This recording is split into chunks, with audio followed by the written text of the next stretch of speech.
Très influencée par la vertu traditionnelle de Kongrong, qui, enfant, offrit des poires, elle veut devenir une personne dotée de vertu et d'une bonne humanité aux yeux des autres.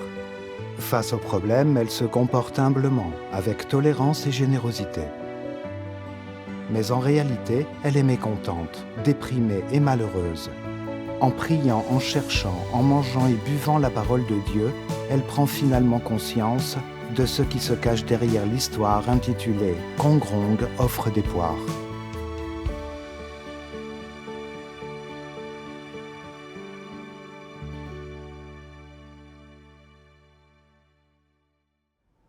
Quand j'étais à l'école primaire, un texte m'a profondément marqué. L'histoire de Kongrong offrant des poires. Kongrong avait offert les plus grosses poires à ses frères et avait pris la plus petite. Son père l'avait félicité. Son histoire est racontée dans le classique des 3 caractères. À l'époque, je trouvais que son caractère était excellent et j'avais pensé que je devais être comme lui. Donc, depuis l'enfance, face à des choses délicieuses ou amusantes, même si elles me faisaient envie, j'imitais Kongrong en les offrant à mes sœurs plus jeunes et plus âgées, sans me battre pour les avoir. Mes sœurs m'aimaient beaucoup pour cela. Et les anciens redoublaient de louanges et disaient aux autres enfants de prendre exemple sur moi. Cela a renforcé en moi l'idée que c'était le type d'humanité que les gens devaient posséder. Après être entrée dans la foi, j'ai continué à me comporter ainsi. Et dans mon devoir comme dans la vie, je ne me battais jamais pour obtenir des choses. Dans tous les domaines, je laissais les autres devant. Et donc, j'ai été bien accueillie par mes frères et sœurs. Tout le monde disait que j'étais facile à vivre, désintéressée et attentionnée envers les autres. J'étais réellement fière de mon comportement et j'ai toujours pensé que j'avais une bonne humanité. Ayant été révélée par divers environnements, j'ai gagné une certaine compréhension de mes points de vue erronés sur les choses. En janvier de cette année, il a fallu trouver des ouvriers pour l'évangélisation et l'abreuvement. J'ai donc dû constamment chercher et former du personnel d'abreuvement. Et parfois, quand je trouvais quelqu'un qui convenait, le personnel d'évangélisation l'emmenait. Ça me rendait très malheureuse. Mais j'étais trop gênée pour le dire, car je pensais que tout le monde me jugerait égoïste. J'ai alors trouvé une méthode. J'ai envoyé un message au diacre d'abreuvement, lui signalant que les ouvriers d'évangélisation récupéraient les personnes aptes à l'abreuvement. Le diacre a eu des préjugés contre ces ouvriers, ce qui a rompu l'harmonie dans leur coopération. Quand une dirigeante supérieure l'a appris, elle m'a traitée sévèrement et elle m'a exposée pour avoir semé la discorde entre les ouvriers de l'Église.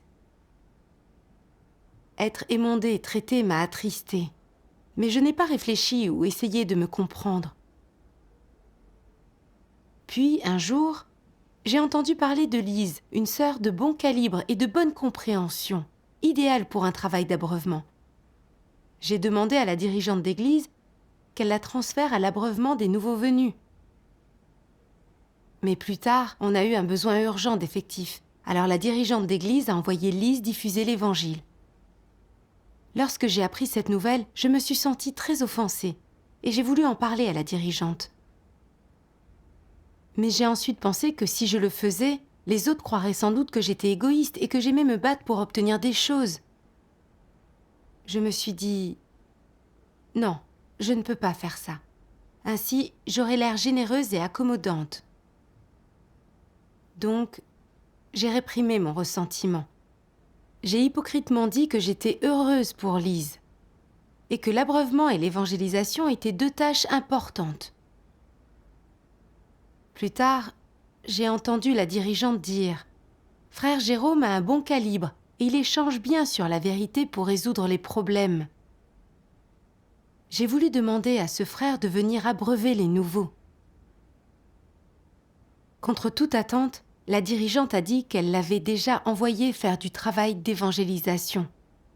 Je n'ai pas pu le supporter. Elle avait demandé avant à sœur Lise de prêcher l'Évangile, Pourquoi avait-elle fait la même chose avec la personne suivante? Il nous fallait des gens pour le travail d'abreuvement. Donc, j'ai expliqué la situation à la dirigeante. Elle m'a écoutée et elle m'a dit « Puisqu'on a plutôt besoin de lui pour faire un travail d'abreuvement, je te le laisse si tu veux. » Mais j'ai compris que, comme elle l'avait déjà envoyé à l'évangélisation, si j'insistais pour le garder, on allait dire que j'étais égoïste et que j'exigeais des gens compétents, ce qui m'a inquiétée. J'ai donc laissé frère Jérôme prêcher. Cela montrait que j'avais une bonne humanité et que je tenais compte des autres. J'ai envoyé un message au groupe pour dire que Jérôme serait un bon ouvrier d'évangélisation. Et j'ai ajouté une série d'émojis festifs. En fait, tout cela était factice. J'étais de mauvaise humeur et j'étais pleine de récriminations. Seul le travail d'évangélisation nécessitait du personnel compétent. Cette dirigeante ne voyait pas nos difficultés. Je me suis sentie de plus en plus mécontente. Quelques jours plus tard, un nouvel environnement s'est présenté. La dirigeante a demandé un rapport sur le nouveau personnel. Les ouvriers d'évangélisation cultivaient plus de gens que nous à l'abreuvement. Ce que, de nouveau, je n'ai pas pu supporter. L'insatisfaction et la rancœur ont envahi mon esprit. Je ne m'étais pas attendue à ce qu'ils cultivent autant de gens. Je les avais même laissés garder Lise et Jérôme. C'était vraiment injuste. L'évangélisation avait plus d'ouvriers que l'abreuvement. Songeant que nous avions si peu d'ouvriers d'abreuvement pour l'afflux des nouveaux à venir, j'ai ressenti une forte pression. Et j'ai eu des préjugés contre ma dirigeante. C'est comme si on ne pensait qu'au travail d'évangélisation sans tenir compte du travail d'abreuvement. Plus j'y ai réfléchi, plus je me suis sentie triste et j'ai pleuré. En écoutant le diacre d'évangélisation et la dirigeante parler avec enthousiasme des nouveaux venus, dans notre groupe, je me suis sentie exclue. Et cela m'a tellement frustrée que j'ai même voulu quitter le groupe. Ce jour-là, je n'ai pas déjeuné, me sentant malheureuse. Je me suis couchée en sanglotant. Et en pensant que si je continuais comme ça, j'allais tomber malade. Quand une sœur que je connaissais a vu mon état, elle m'a dit que je ne parlais pas franchement, que je me déguisais, pour que les autres me trouvent humble, et également pour qu'ils m'admirent. Quand cette sœur m'a rappelé à l'ordre, j'ai commencé à réfléchir sur moi-même. Dans la parole de Dieu, j'ai lu ceci. Savez-vous qui sont vraiment les pharisiens? Y a-t-il des pharisiens autour de vous? Pourquoi appelle-t-on ces gens des pharisiens? Comment décrit-on les pharisiens? Ce sont des gens qui sont hypocrites, complètement faux, et qui jouent la comédie dans tout ce qu'ils font. Quelle comédie jouent-ils? Ils font semblant d'être bons, gentils et positifs. Est-ce ainsi qu'ils sont réellement? Absolument pas. Étant donné qu'ils sont hypocrites, tout ce qui est manifesté et révélé en eux est faux. Tout n'est que simulacre, ce n'est pas leur vrai visage. Où est caché leur vrai visage? Il est caché au plus profond de leur cœur, pour ne jamais être vu par les autres. Tout ce qui se trouve à l'extérieur est un jeu, tout est faux, mais ils ne peuvent que tromper les gens. Ils ne peuvent tromper Dieu. Aux yeux de certains autres, ces personnes semblent très dévotes et humbles, mais en réalité, c'est faux. Elles semblent tolérantes, indulgentes et aimantes, mais c'est en fait un simulacre. Elles disent qu'elles aiment Dieu, mais c'est en réalité une comédie. D'autres pensent que ces personnes sont saintes, mais en fait, c'est faux. Où peut-on trouver une personne vraiment sainte? La sainteté humaine est toute fausse. Tout cela n'est qu'une comédie, un simulacre. Vu de l'extérieur, ces gens semblent loyaux envers Dieu, mais ils ne font qu'offrir aux autres un spectacle. Quand personne ne regarde, ils ne sont pas loyaux le moins du monde, et tout ce qu'ils font est superficiel. En surface, ils se dépensent pour Dieu et ont abandonné leur famille et leur carrière. Mais que font-ils en secret? Ils mènent leur propre entreprise, et exercent leur propre activité dans l'Église, en profitant de l'Église et en volant les offrandes en secret sous couvert de travailler pour Dieu. Ces gens sont les pharisiens hypocrites d'aujourd'hui. Si ce que tu poursuis est la vérité, si ce que tu pratiques est la vérité et que la base de tes paroles et de tes actes est la parole de Dieu, alors les autres tireront profit et gain de tes paroles et de tes actes fondés sur des principes. Cela ne serait-ce pas avantageux pour eux comme pour toi ? Si tu vis sous la contrainte de la pensée de la culture traditionnelle, que tu joues la comédie tandis que d'autres font de même, et que tu leur prodigues des subtilités maniérées pendant qu'ils s'inclinent avec obséquiosité, chacun jouant la comédie pour l'autre, alors ce n'est une bonne chose ni d'un côté ni de l'autre. Eux et toi, vous vous prosternez obséquieusement et vous engagez dans des subtilités toute la journée, sans un mot de vérité. Vous ne pratiquez dans la vie que le bon comportement tel qu'il est promu par la culture traditionnelle. Bien qu'un tel comportement soit conventionnel vu de l'extérieur, ce n'est que de l'hypocrisie, un comportement qui trompe et dupe les autres, un comportement qui berne les gens et les mystifie, sans qu'on entende une seule parole sincère. Si tu te lis d'amitié avec une telle personne, tu finiras par être dupé et trompé. Dans ce bon comportement, il n'y a rien qui puisse t'édifier. Tout ce que tu peux en apprendre, c'est le mensonge et la supercherie. Tu les trompes, ils te trompent. Ce que tu ressentiras, en fin de compte, c'est une dégradation extrême de ton intégrité et de ta dignité que tu devras tout simplement supporter. Tu devras tout de même te présenter avec une courtoisie maniérée, avec une civilité cultivée, sans chicaner avec les autres, ni trop exiger d'eux. Il te faudra tout de même être patient et tolérant, affectant la nonchalance et la magnanimité avec un sourire radieux. Combien d'années d'entraînement intensif faut-il pour atteindre un tel état ? Si tu t'astreins à vivre ainsi devant les autres, une telle vie ne t'épuisera-t-elle pas ? Faire semblant d'avoir autant d'amour, sachant très bien que ce n'est pas le cas, une telle hypocrisie n'est pas chose facile. Tu ressentiras encore plus fortement cet épuisement en te comportant de cette façon, en tant que personne. Dans ta prochaine vie, tu préférerais naître sous la forme d'une vache ou d'un cheval, d'un cochon ou d'un chien plutôt que d'un être humain. Les humains sont tout simplement trop faux et trop mauvais pour toi. Dieu révélait que les gens vivent sous l'hypocrisie basée sur les idées traditionnelles, ce qui n'apporte que souffrance, dépression et isolement. Ces idées m'avaient blessée et cela m'a émue. Surtout quand j'ai lu « Faire semblant d'avoir autant d'amour, sachant très bien que ce n'est pas le cas. Une telle hypocrisie n'est pas chose facile. » J'ai vraiment eu honte. Ces paroles me décrivaient. Clairement, je n'étais pas très généreuse, mais je devais faire semblant de l'être. Et quand je ne tenais pas compte du travail de l'Église, je prétendais le contraire. Quand on avait pris Lise et Jérôme pour prêcher, cela m'avait mécontentée, mais je m'étais forcée à sourire et j'avais même envoyé un message disant que j'étais ravie. J'avais vraiment fait semblant. Cette parole de Dieu révélait que les pharisiens étaient des hypocrites qui faisaient semblant. En apparence, ils avaient une bonne humanité. Ils se montraient tolérants, humbles et pieux. Mais en réalité, ils employaient cette méthode pour tromper et piéger les gens, afin de protéger leur statut. Leur essence était de détester la vérité et de détester Dieu. C'est pourquoi le Seigneur Jésus les avait condamnés comme autant de serpents et les avait voués au malheur. En y réfléchissant, j'ai pris peur. Mon hypocrisie était comme celle des pharisiens.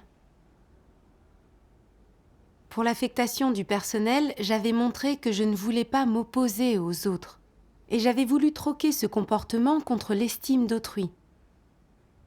J'avais dit que j'agissais toujours dans l'intérêt de l'Église, mais en fait, je n'avais tenu compte que de ma propre image. J'avais eu peur que les ouvriers d'évangélisation disent que j'étais égoïste sans tenir compte du travail de l'Église. Alors, j'avais dû me contrôler. Même si, en apparence, je semblais généreuse et magnanime, je souffrais énormément et j'avais beaucoup de rancœur. Et j'avais même des préjugés contre la dirigeante et le diacre. Mais je cachais ces pensées pour qu'on ne puisse pas s'en apercevoir, et afin que mes frères et sœurs pensent que j'étais capable de défendre le travail de l'Église. J'ai alors réfléchi à mes intentions et à ce que je révélais, et ça m'a dégoûtée. Avec mes bonnes actions apparentes, je trompais les gens, j'asseyais ma propre image. Mes faits et gestes étaient détestables pour Dieu.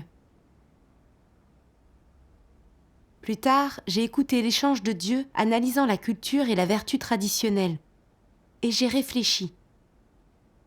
Par quelle sorte d'idée de la culture traditionnelle étais-je contrôlée pour vivre de façon aussi hypocrite et douloureuse? J'ai alors lu ces paroles de Dieu. Dans la culture traditionnelle, il y a cette histoire de Congrong qui offre des poires. Qu'en pensez-vous? Est-ce que quelqu'un qui ne peut pas être comme Congrong n'est pas une bonne personne? Les gens pensaient autrefois que quiconque pouvait être comme Congrong était noble de caractère, résolument intègre, altruiste et désintéressé, une bonne personne. Le Congrong de ce récit historique est-il un modèle que tout le monde a suivi? Le personnage a-t-il une certaine place dans le cœur des gens? Oui. Ce n'est pas son nom qui occupe une place dans le cœur des gens, mais ses pensées et ses pratiques, sa moralité et son comportement. Les gens estiment ses pratiques et les approuvent, et ils admirent intérieurement la vertu de Congrong. Les intellectuels sont profondément influencés par la culture traditionnelle. Ils ne se contentent pas de l'accepter, ils acceptent de nombreuses pensées et opinions de la culture traditionnelle au plus profond de leur cœur, où ils les traitent comme des choses positives. Ils traitent même certains dictons célèbres comme des maximes. Ce faisant, ils se sont égarés dans la vie. La culture traditionnelle est incarnée dans les enseignements du confucianisme, qui contiennent un ensemble d'idéologies et de théories promouvant principalement la morale et la culture traditionnelle. À travers les dynasties, ces enseignements ont été tenus en haute estime par les classes dirigeantes, qui vénéraient Confucius et Mencius comme des sages. Les enseignements du confucianisme soutiennent qu'en tant que personne, il faut veiller à cultiver la bienveillance, la justice, la courtoisie, la sagesse et la sincérité, ce qui signifie qu'il faut d'abord apprendre à être calme et serein quand des choses se produisent, à être indulgent, à bien dire ce qu'on a à dire, à ne pas rivaliser ni lutter, et qu'il faut apprendre à être courtois afin de gagner le respect des autres. Seule une telle personne est exemplaire dans son comportement. Une telle personne se positionne au-dessus des gens ordinaires. Pour elle, il faut tolérer tout le monde et faire plaisir à tout le monde. L'effet de cette connaissance est assez énorme. Ces personnes ne ressemblent-elles pas beaucoup à des hypocrites? Avec suffisamment de connaissances, les gens deviennent hypocrites. L'expression qui désigne bien ce groupe d'universitaires érudits et raffinés est l'élégance savante. Ces intellectuels s'appliquent surtout à étudier et à imiter les manières raffinées que ces gentilshommes ont adoptées. Quel est leur ton quand ils se parlent, quand ils discutent? Ils véhiculent des expressions très tendres et leurs paroles sont polies et subtiles, n'exprimant que leur propre opinion. Ils ne diront pas que l'opinion d'un autre est fausse, même s'ils le savent. Personne ne blesserait un autre de cette façon. Et leur discours est si doux, c'est comme du coton effleurant du coton, des plaisanteries indolores qui écœurent ceux qui les écoutent et les rendent anxieux et furieux. De telles personnes sont vraiment prétentieuses. Elles appliquent leurs prétentions même à la plus petite chose, l'emballant soigneusement sans que personne ne la désigne par ce qu'elle est. Devant des gens ordinaires, quelle sorte de posture veulent-ils montrer? Quelle sorte d'image veulent-ils projeter? Ils tâchent de faire en sorte que les gens ordinaires les voient comme d'humbles gentlemen. Les gentlemen se distinguent de tous les autres. Ce sont des personnes à admirer. Les gens pensent que leurs opinions comptent plus que celles de la personne moyenne et qu'ils comprennent mieux les choses. Alors ils consultent ces intellectuels à propos de toutes leurs affaires. C'est le genre de résultat que les intellectuels souhaitent atteindre. Tous souhaitent être vénérés comme des sages. Cette parole de Dieu décrivait avec précision mon problème. Comment pouvais-je considérer ces bonnes actions hypocrites comme des choses positives à imiter ? C'était parce que j'étais influencée par l'histoire de Kongrong qui avait offert des poires. J'avais vécu conformément à cette idée depuis l'enfance. Pour qu'on pense que j'étais une enfant gentille, j'avais donné bon nombre de mes jouets et goûters préférés à mes sœurs. En grandissant, je m'étais aussi montrée humble et généreuse en toutes choses, même si je l'avais fait en rechignant. Je m'étais dit qu'ainsi, je pouvais montrer ma bonne humanité et mes bonnes manières, et que c'était la façon de gagner le respect des autres. Alors j'avais subi à contre-cœur. En commençant à croire en Dieu, je pratiquais encore cette idée comme la vérité. Concernant la nomination de ces 2 ouvriers, je m'étais montrée patiente. Nous manquions de personnel d'abreuvement, mais j'avais affiché une dévotion désintéressée et permis à ces 2 personnes aptes à l'abreuvement de prêcher l'Évangile. Cela m'avait fait paraître vraiment noble et généreuse. Mais j'avais été si négative que j'avais pleuré plusieurs fois en secret à cause du manque de personnel. J'avais eu des préjugés contre la dirigeante, et le travail d'abreuvement s'en était trouvé affecté. À quoi servait-il d'offrir de cette façon ? Pour préserver ma bonne image, j'avais adopté une posture noble comme Kongrong, sans me soucier du travail. J'étais une authentique hypocrite. Si je m'étais souciée du travail de l'Église, j'aurais évalué nos besoins en personnel en fonction des exigences réelles. Mais pour protéger mon image, je n'avais pas du tout suivi les principes. Même quand le travail d'abreuvement avait été affecté par la pénurie de personnel, j'avais persisté à laisser partir des gens. J'avais récolté des louanges au détriment du travail d'abreuvement qui s'était trouvé retardé. Pas étonnant que Dieu dise que de tels gens étaient des hypocrites. J'ai compris que mon comportement était vraiment faux.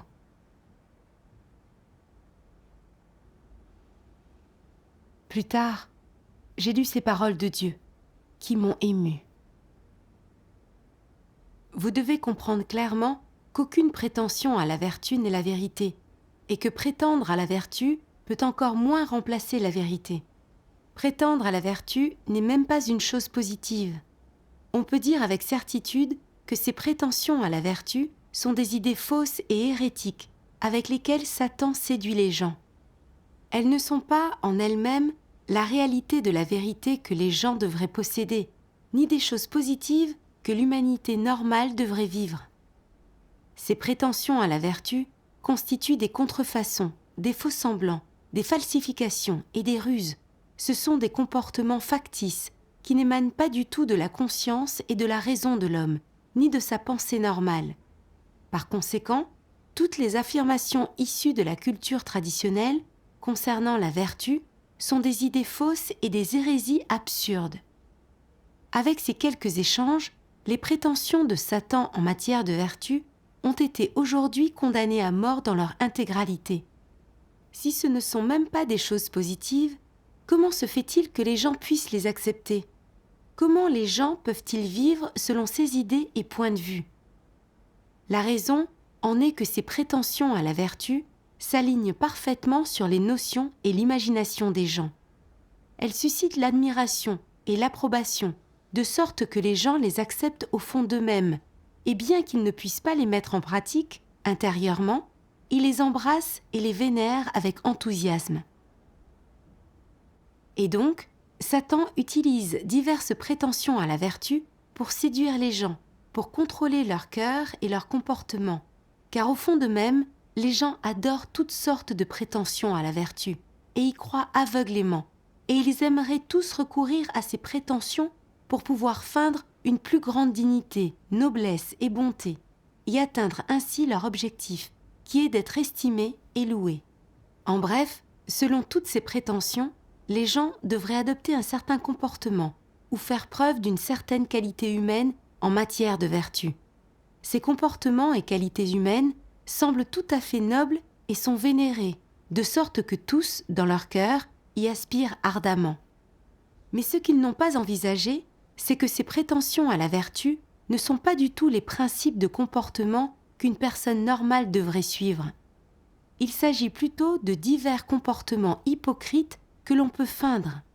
Ce sont des écarts par rapport aux normes de la conscience et de la raison, des écarts par rapport à la volonté de l'humanité normale. Satan utilise des affirmations fausses et feintes en matière de vertu pour séduire les gens, pour les amener à le vénérer et à vénérer ces soi-disant sages hypocrites et ainsi à voir l'humanité normale et les critères du comportement humain comme des choses ordinaires, simples et même insignifiantes. Les gens méprisent ces choses et les considèrent comme déplorables. C'est parce que les prétentions à la vertu embrassées par Satan sont très agréables à regarder et bien alignées sur les notions et l'imagination de l'homme. Le fait est, cependant, qu'aucune prétention à la vertu, quelle qu'elle soit, n'est un principe que les gens devraient suivre dans leur comportement ou leur interaction dans le monde. Réfléchissez-y, n'en est-il pas ainsi ? Par essence, ces prétentions à la vertu ne sont que des exigences pour que les gens vivent en apparence une vie plus digne et plus noble, ce qui leur permet d'être vénérés ou loués par les autres plutôt que méprisés. L'essence de ces prétentions montre qu'il s'agit simplement d'exiger que les gens fassent preuve de vertu par un bon comportement, ce qui dissimule et restreint les ambitions et les désirs extravagants de l'humanité corrompue, et dissimule la nature et l'essence malfaisante et hideuse de l'homme. Ces prétentions sont censées mettre en valeur la personnalité des gens grâce à un comportement et des pratiques superficiellement bons, leur permettre d'avoir une meilleure image et d'être davantage estimés par tout le monde. Ces points montrent que les prétentions à la vertu consistent à dissimuler les pensées et les opinions intérieures des gens, leur visage hideux, leur nature et leur essence, grâce à un comportement et des pratiques superficielles. Ces choses peuvent-elles être dissimulées avec succès ? En essayant de les dissimuler, ne les rend-on pas encore plus apparentes ? Mais Satan ne s'en soucie pas.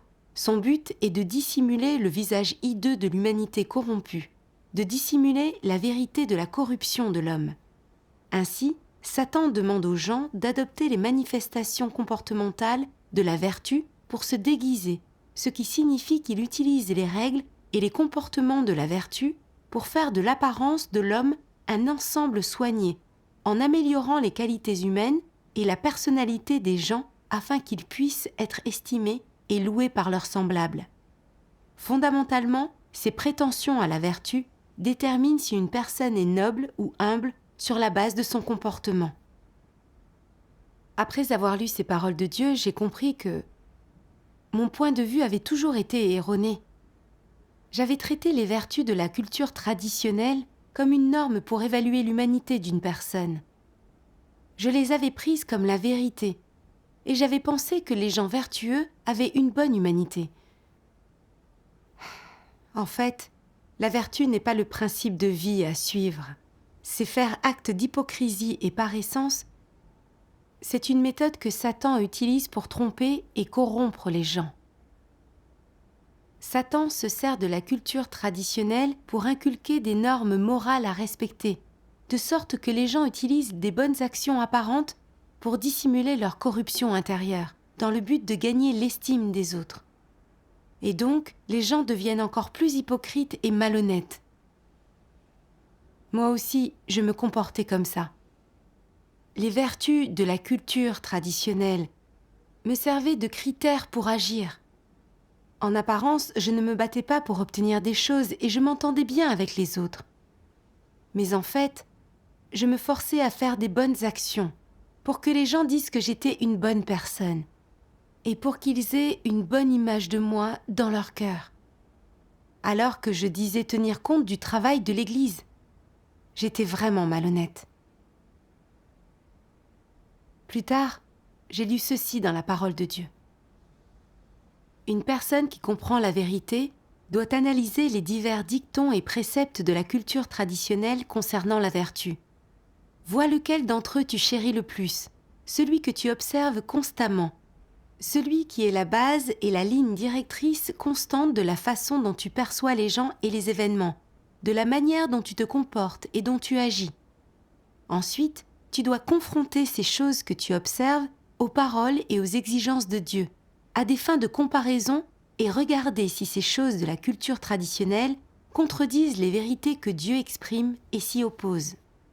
Si tu découvres réellement un problème, tu dois immédiatement analyser en quoi exactement cette culture traditionnelle a fait erreur et est absurde.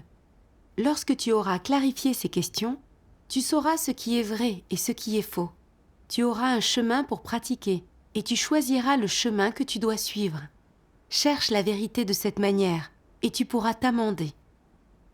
J'ai alors compris que, si l'on ne voulait pas vivre selon ces idées traditionnelles, on devait d'abord les discerner et les analyser, et découvrir en quoi elles étaient erronées et absurdes, comment elles violaient la vérité, et ce qu'entraînait le fait de vivre selon ces idées. En voyant clairement ces choses, on pouvait y renoncer et accepter la vérité.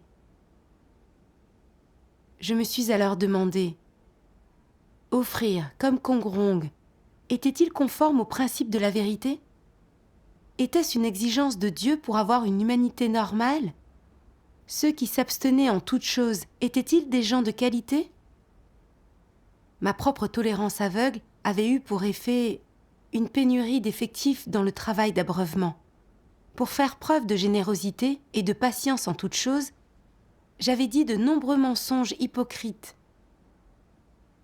Avoir été éduqué selon ces idées n'avait pas fait de moi une bonne personne, mais quelqu'un d'hypocrite et de malhonnête. Gagner l'estime des autres ne m'avait pas rendue heureuse. J'étais même plus déprimée et malheureuse. Tels avaient été pour moi les fruits amers de la vénération de la culture traditionnelle. Sans Dieu pour révéler l'essence de la culture traditionnelle, je serais restée aveugle toute ma vie. Je n'ai pu m'empêcher de remercier Dieu pour avoir exprimé la vérité et analysé ses idées, ce qui m'avait permis de m'éveiller. Après ça, j'ai pensé, puisque la vertu de Kongrong, offrant des poires, n'était un bon comportement qu'en apparence, et que cela ne signifiait pas qu'il avait une bonne humanité, qu'était une humanité authentiquement bonne ? Dans la parole de Dieu, j'ai lu ceci. Il doit y avoir une norme pour avoir une bonne humanité. Cela n'implique pas de prendre le chemin de la modération, de ne pas s'en tenir aux principes, de s'efforcer de n'offenser personne, de chercher à s'attirer des faveurs partout où l'on va, d'être doux et doucereux avec tous ceux qu'on rencontre, et d'amener tout le monde à dire du bien de vous. Ce n'est pas la norme. Alors, quelle est la norme ? C'est d'avoir des principes et d'assumer ses responsabilités dans sa façon de considérer Dieu, la vérité, l'accomplissement du devoir et toutes sortes de gens, d'événements et de choses. C'est évident pour tout un chacun. Tout le monde le sait clairement dans son cœur. De plus, Dieu sonde le cœur des hommes et connaît leur situation.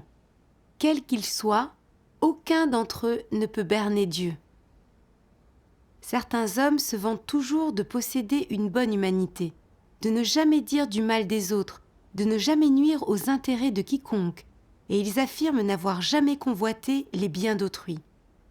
Quand il y a des conflits d'intérêts, ils préfèrent même subir des pertes, plutôt que de profiter des gens, et tous les autres pensent qu'ils sont bons. Cependant, quand ils accomplissent leur devoir dans la maison de Dieu, ils sont astucieux et fuyants, complotant toujours à leur propre avantage. Ils ne pensent jamais aux intérêts de la maison de Dieu. Ils ne considèrent jamais comme étant urgent ce que Dieu considère comme étant urgent, ne pensent jamais comme Dieu et ne mettent jamais de côté leurs propres intérêts pour accomplir leur devoir. Ils ne renoncent jamais à leurs propres intérêts.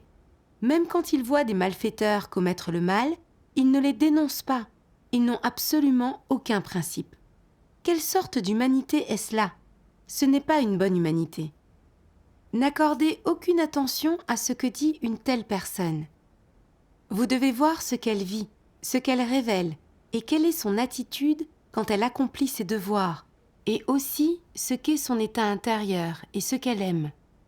Si son amour de sa propre gloire et de sa propre fortune l'emporte sur sa fidélité envers Dieu, si son amour de sa propre gloire et de sa propre fortune l'emporte sur les intérêts de la maison de Dieu, ou si son amour de sa propre gloire et de sa propre fortune l'emporte sur la considération qu'elle montre pour Dieu, alors une telle personne possède-t-elle une humanité ? Ce n'est pas là une personne avec de l'humanité. Sa conduite peut être vue par les autres et par Dieu. Il est très difficile pour une telle personne d'accéder à la vérité. Grâce à cette parole de Dieu, j'ai compris qu'une personne dotée d'une bonne humanité aimait la vérité et les choses positives, qu'elle était responsable, suivait les principes de la vérité et défendait le travail de l'Église. Quant à ceux qui, en apparence, n'offensent personne, tolèrent aveuglément et sans principe, et préfèrent subir des pertes plutôt que de profiter des autres, même si, à première vue, ils ont bon caractère, ils cherchent toujours dans leur devoir à protéger leurs propres intérêts, ne pratiquent pas la vérité et ne tiennent pas compte du travail de l'Église. Ces gens-là n'ont pas une bonne humanité. Je n'ai plus voulu vivre selon cette culture et être faussement une bonne personne. J'ai voulu vivre conformément aux exigences de Dieu. En lisant cette parole de Dieu, j'ai trouvé un chemin de pratique. Vous devez chercher la vérité pour résoudre tout problème qui se pose, quel qu'il soit, et ne devez en aucun cas vous déguiser ni présenter aux autres un faux visage. Vos insuffisances, vos déficiences, vos défauts, vos tempéraments corrompus, soyez complètement ouverts sur tous ces sujets et échangez sur tous ces sujets. Ne les gardez pas pour vous.